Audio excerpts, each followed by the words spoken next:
Welcome back, everyone. This is part 2 of my conversation with Jeremy. So if you haven't listened to part 1, go there and listen to that first and then continue with this conversation. In the area of innovation, a lot of organisations, particularly in Australia and other organisations I know globally, are using things like deliberate time or space in organisations. They'll put some time into hackathons and bringing people together. Are you a fan of creating that space? Because I know that you talk about that a little bit. Yes, if. Tell me more about the yes, if. So, I am all about, innovation is not an event. Innovation is a practice, it's a capability, et cetera. So that's not to say that events don't have a place. They do. But if you treat innovation like it only happens at the sprint, Yeah. here's a question. How many medals have you won? And for most people, they have a bunch of sprints or a bunch of hackathons, and they have nothing in the trophy case. Yeah. And you wonder why. Well, here's why. Who's practicing? Yeah. Who's in the gym? Who's on the track? Most people show up to the sprint, and you know what they do? They pull a hamstring. Okay? I love it. There's no trophy. They're in the hospital. Why?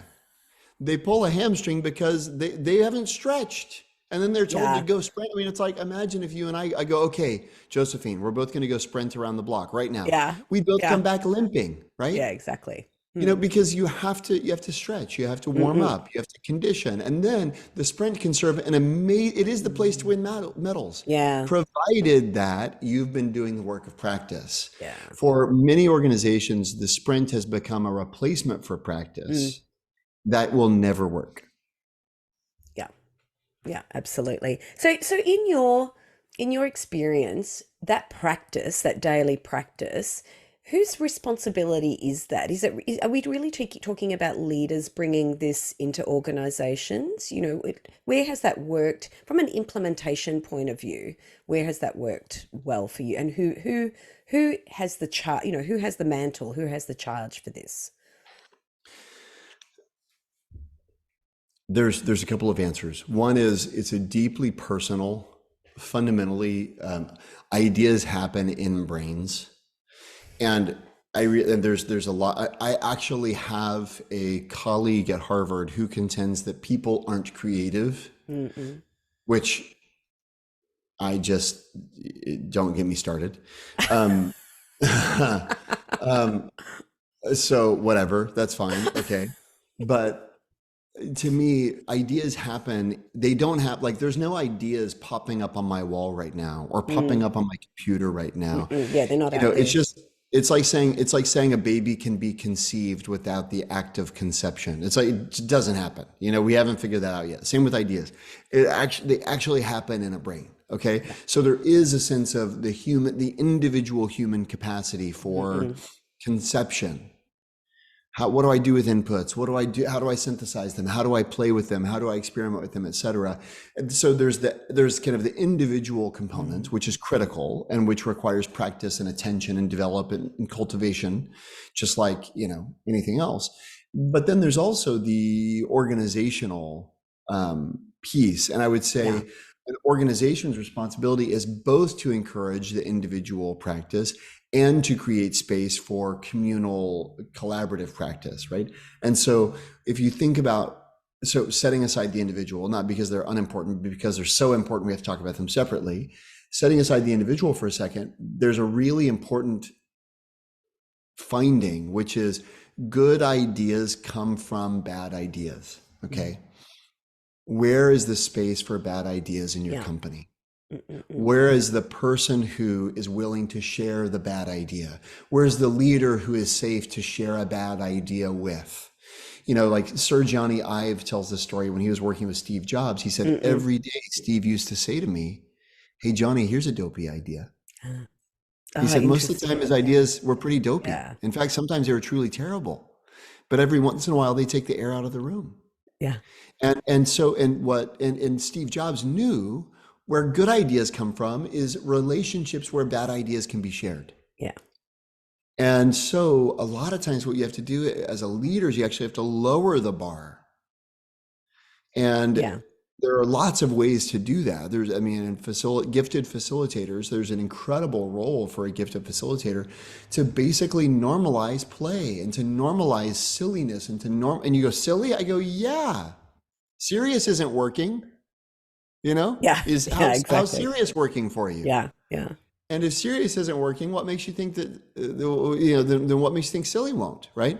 But anyway, it's not that we're being frivolous or that we're being Mm-mm. stupid or that we're commissioning nonsense. It's none of that. But it's recognizing there's we've talked a little bit about volume. There's also Yes. variation. Variability is really essential. Mm-mm. Creativity and innovation is essentially a numbers game, and what you want to do is kind of put Mm-mm-mm. shots on goal. And so, how do you think about broadening the shots on goal? You've got to create space for people to be safe to have bad ideas. Amy Edmondson has done a ton of work on this at Yeah. Harvard on psychological safety, Yeah.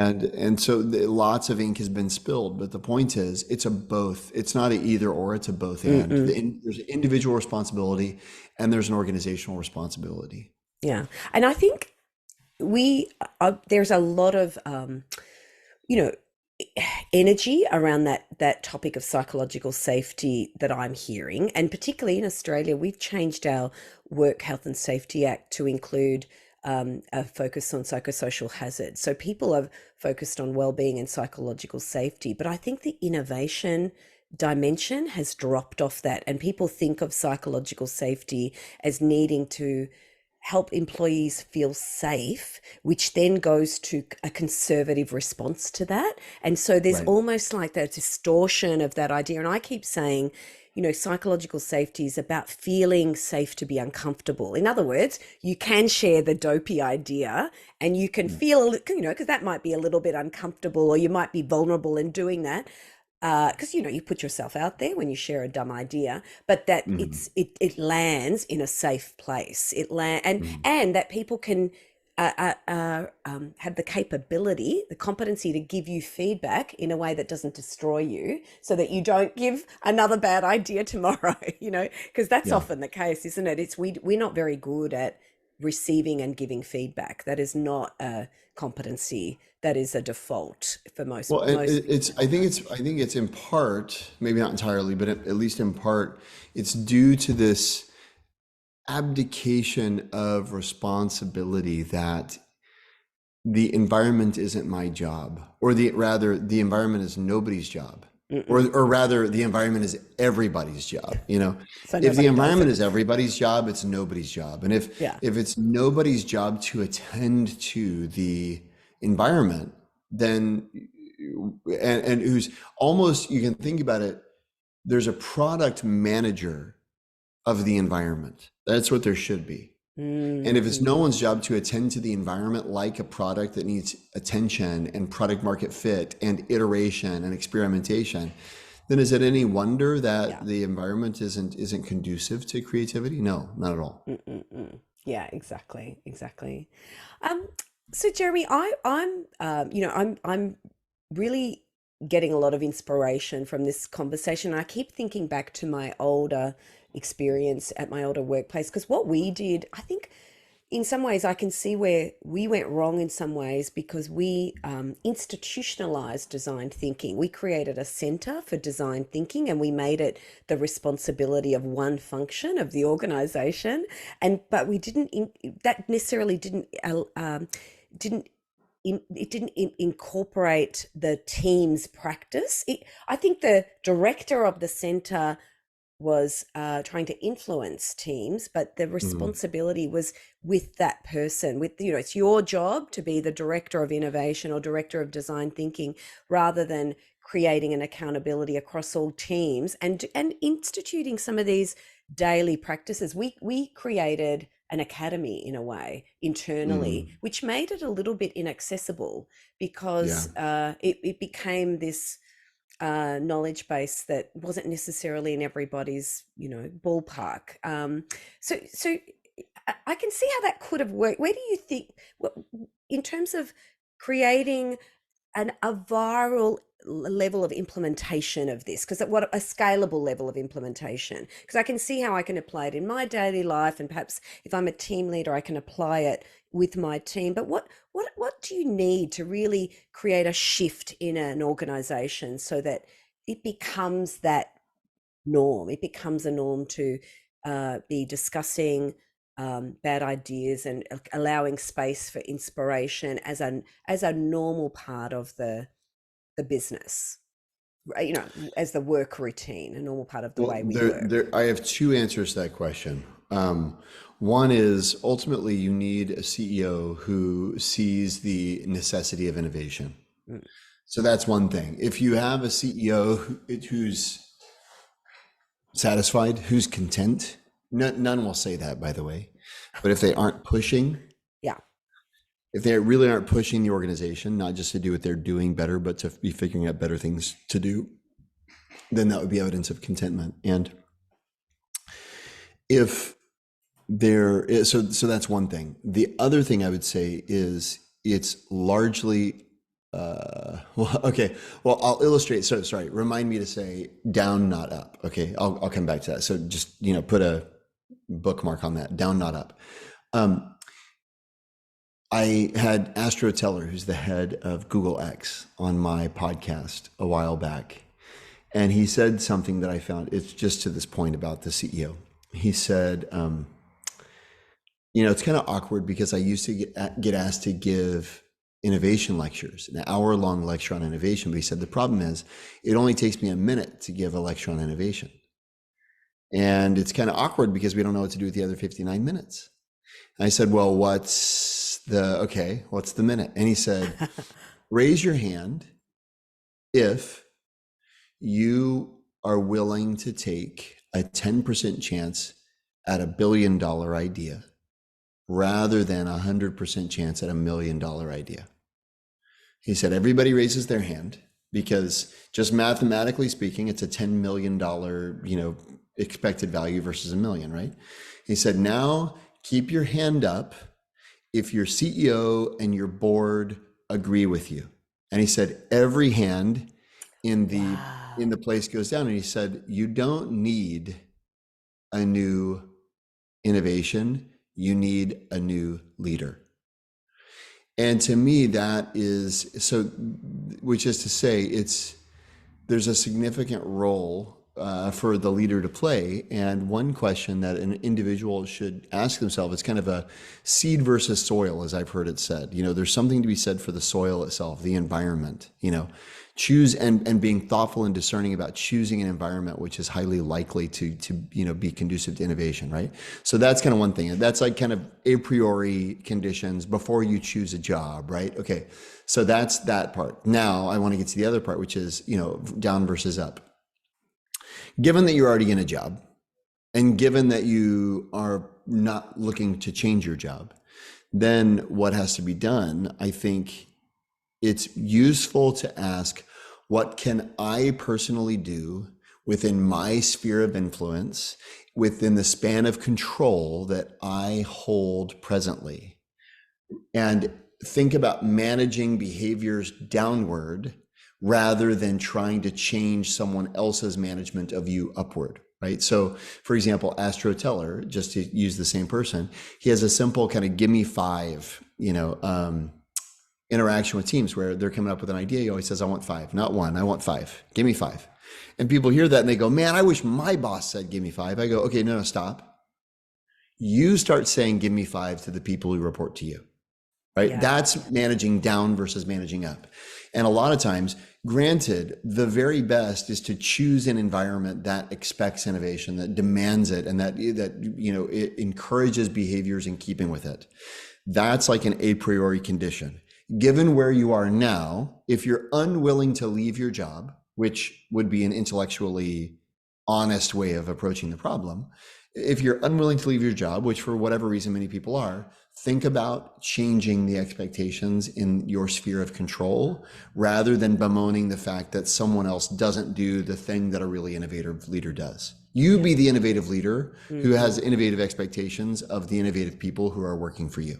Yeah, absolutely. And create that beautiful bubble. And in some ways, I think that that's also a way to, get out of a mindset that we're just victims of an environment as well. I think that's really good advice, because that doesn't lead to good outcomes for you personally or the organization, anyway.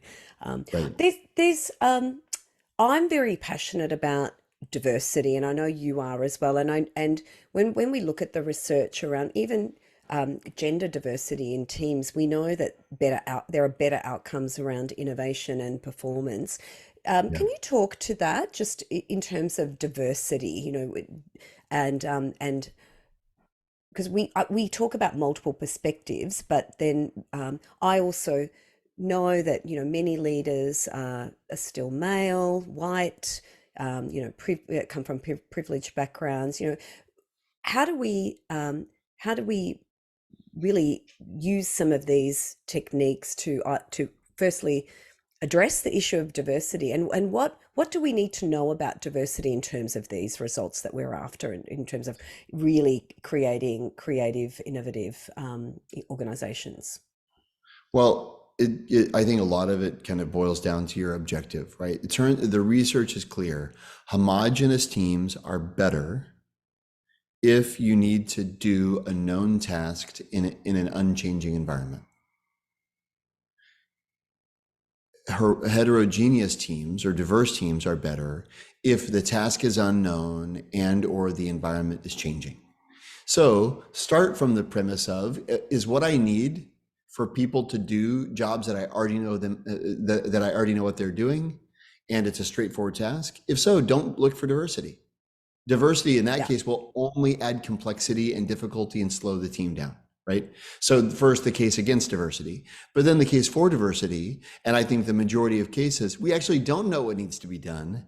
And stability is an illusion. It is a highly unstable environment. In that case, it's far better to endure the known and well-documented pain of a diverse team, because they move slower, they're harder to communicate and to align. It does come with a cost. The outcomes are a step function better in an uncertain and highly volatile environment, which is the environment that increasingly we're all facing. yeah, absolutely. And and in some ways, again, it's teams coming together with, in a heterogeneous teams coming together and having particularly different roles around short-term and long-term views can also, I think, create amazing results too. I keep talking about this issue of ambidextrous leadership, because we find that particularly when I work with teams who are on a transformation journey, that's the real stickler. Executive teams as sponsors of those kind of step change projects or strategic projects start out very energetic and vigorous around that change, and then the competing demands of that business as usual, that core business, um, I think have an influence, and then Yeah. the team itself loses sight of that future direction. So I think executives in particular really feel the pressure of that ambidextrous leadership. Have you seen that in the work that you do with particularly sponsors of transformation? Absolutely. I mean, as human beings, we crave certainty, we crave consistency. One of the most psychologically distressing phenomena we experience is the unknown, ambiguity. And so we tend to just we even create artificial or arbitrary clarity just because it's a Right. relief, right? And ambidexterity is right. I mean, Charles O'Reilly and Michael Tishman, who've pioneered a lot of that work, Charles at Stanford, Michael at Harvard, they're close collaborators of mine, and they have demonstrated, again, going back to this idea, you have to have a leader who can justify, ambidexterity. For those who aren't familiar, the basic premise is you have to be able to simultaneously execute known capabilities and existing capabilities, known markets, et cetera, and simultaneously explore developing new capabilities in new markets. And being able to do both of those things, they call organizational ambidexterity. What is required, going back to the role of a CEO, is a acknowledgement that simple execution of the known plan is insufficient to deliver the value that we want to deliver. If you don't, they call that strategic alignment. If you don't have that strategic alignment, forget it. Don't explore. It's just, and you see that actually. I mean, the sad thing, I don't know what the story is at Telstra. I'd love to learn more about the history there. But the sad thing is, you see it, it's almost cyclical. You know, these design thinking labs, they get spun up and then Yeah. shut down every 3 to 5 years because it's, you know, somebody's got a bold ambition and they're like a vision and they resource it and all this stuff. And then things change and it's, you know, EBITDA would look a lot better if we got rid of that innovation lab. And so you kill it. And then, you know, and then the market comes back, you go, wow, we really need to be investing in innovation. And it's just, it's this cyclical thing. Mm-mm. Yeah, and I think you're right. I think that internal alignment is important. It's almost like what you're saying. It's a foundation. You need that. You need to get that right, before you can stretch. And I think that my experience of the organization at that time, I think that there was some movement towards getting that internal alignment, but I wouldn't say that it was there. Definitely not there. So Yeah, it's at the hard. time, It's hard. so that's good. That could be right. So Jeremy, what's the next? We're at the end of the year. What's 2024 for you? What are you looking forward to? You know, I am very bullish on generative AI and leveraging generative AI to basically be Iron Man super suits for us mere mortals. And right now, they're just scratching the surface, Josephine, in terms of the Mm, possibilities. And so, where I really want to spend some time focusing in 2024 is helping human beings develop conversational skills with their AI I love co-pilots. that. And Yeah. it's very simple, but I mean, the research I've conducted, and it's going to be, knock on wood, it's going to be published in Harvard Business Review in the spring, Oh, great. basically demonstrates that teams that look to AI as an oracle underperform. It feels like magic and they underperform. Teams that look to AI as a conversation partner Right. overperform, but it feels like work Yeah. and they don't like it as much, you know? And Mm, so if you want it to feel like magic, it can, but it's probably not great outcomes.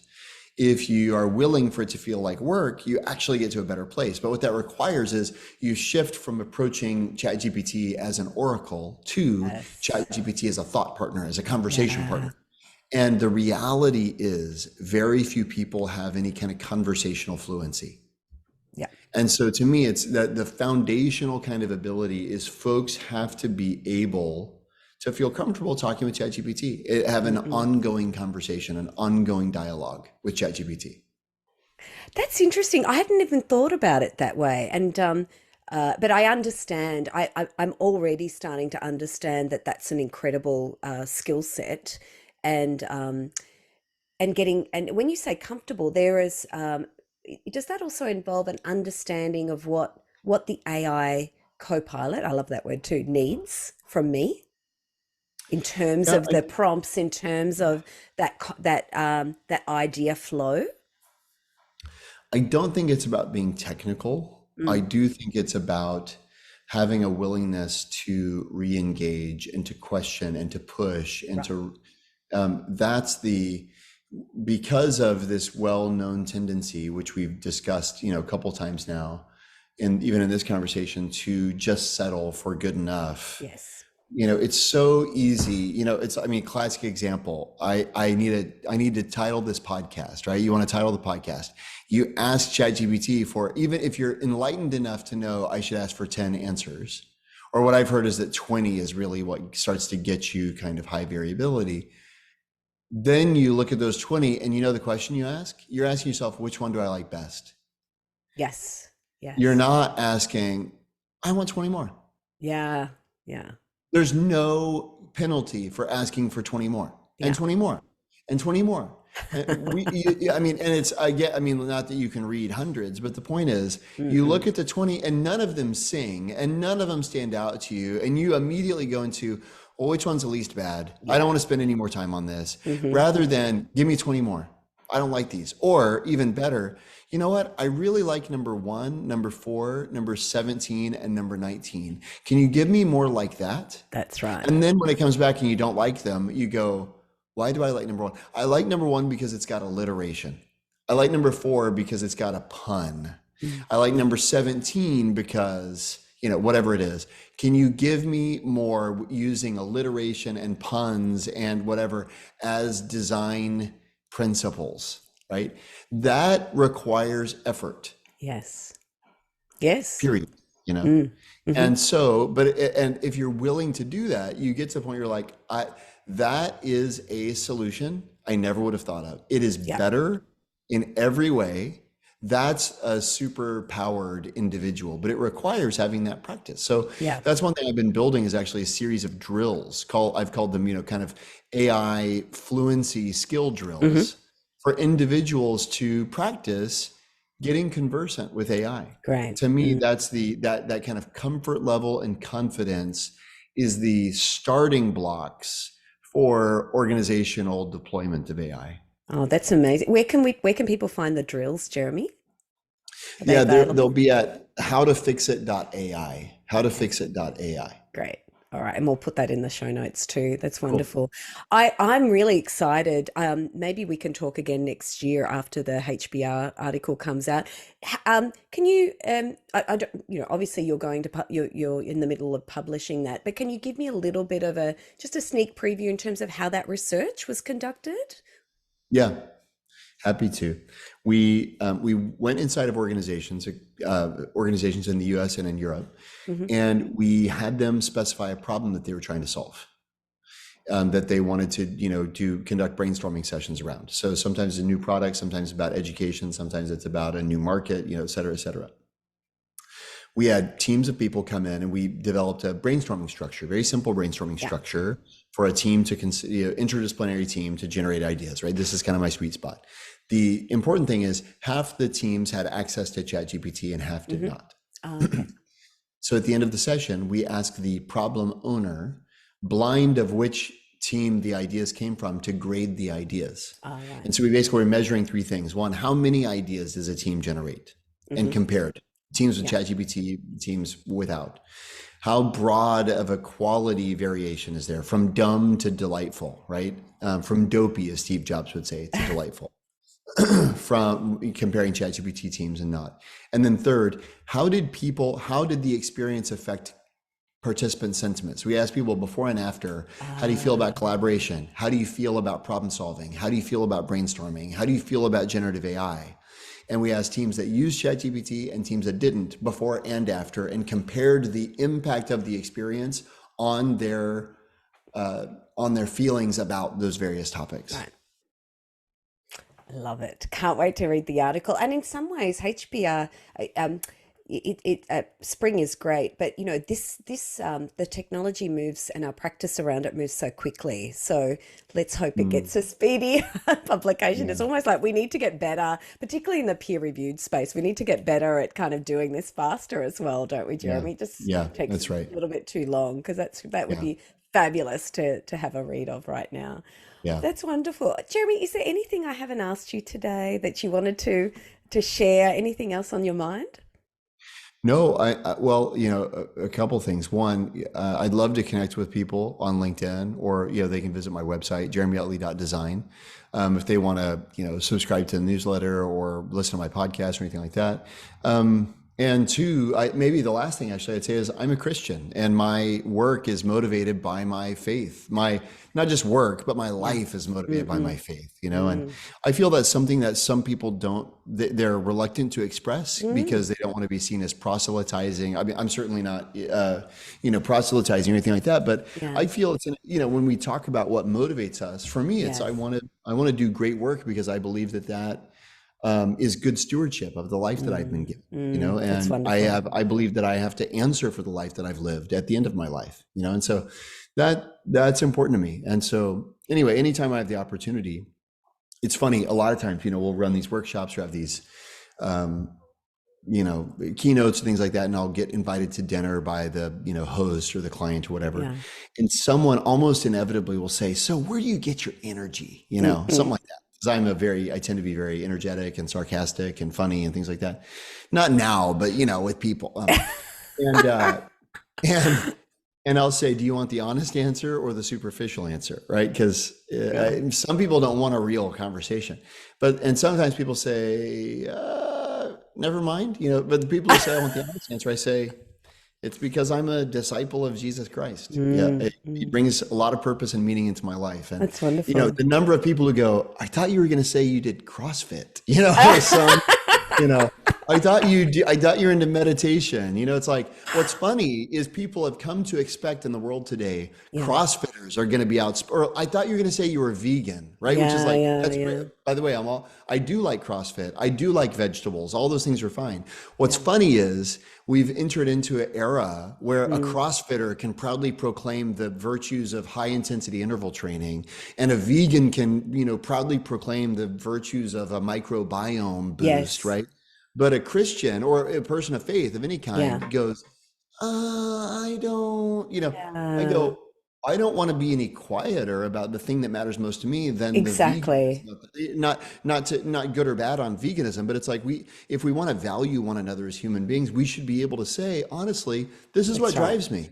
That's right. And Absolutely. if you're like a yoga practitioner, I'd love to hear all about it, Yeah. and or whatever it is, right? Whatever the thing is. Yeah. But to me, to withhold that because You're of not bringing some your whole fear. self to things if you withhold that. Thank you, Jeremy. I love that you've added that. I wanted to tell you just very quickly when I lived in the Middle East for a year, and then was sort of back and forth for the next 4 or 5 years. So I spent about 6 years in the Gulf state of Mm, Oman, and mm, I have amazing friendships there.